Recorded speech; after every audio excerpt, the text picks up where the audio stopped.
திருப்பூரில் உரிய ஆவணங்கள் இன்றி தங்கியிருந்த வங்கதேசத்தைச் சேர்ந்த 2 பேர் கைது. திருப்பூரில் உரிய ஆவணங்கள் இனி தங்கியிருந்த வங்கதேசத்தைச் சேர்ந்த 2 வாலிபர் போலீசார் கைது செய்தனர்.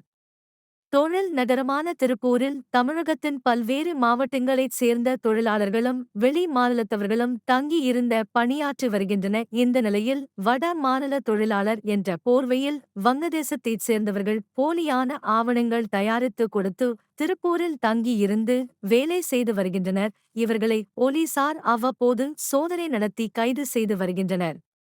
இதனிடையே திருப்பூர் முத்தனம் பாளையம் செவந்தான் பாளையம் பகுதியில் வட மாநில தொழிலாளர்களுடன் சேர்ந்து வங்கதேசத்தைச் சேர்ந்தவர் வாலிபர்களும் முறைகேடாக தங்கியிருப்பதாக நல்லோர் போலீசருக்கு ரகசிய தகவல் கிடைத்தது. இதனிடையே போலியான ஆதார் கார்டு இன்று அதிகாலை தனிப்படை போலீசார் வட மாநில தொழிலாளர்கள் தங்கியிருக்கும் பகுதியில் அதிரடியாக சோதனை மேற்கொண்டனர்.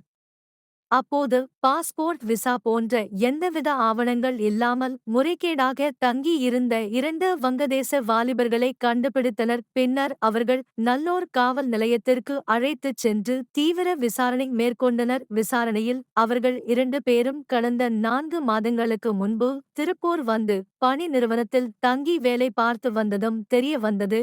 அவர்கள் வங்கதேசத்தைச் சேர்ந்த நஸ்ருல் இஸ்லாம் வயது 26, பைசல் அகமது வயது 35, மேற்கு வங்காளத்தில் இருந்து போலியாக தயாரித்த ஆதார் கார்டு கொடுத்து திருப்பூர் பணி நிறுவனத்தில் வேலைக்கு சேர்ந்து இருப்பதும் தெரிய வந்தது.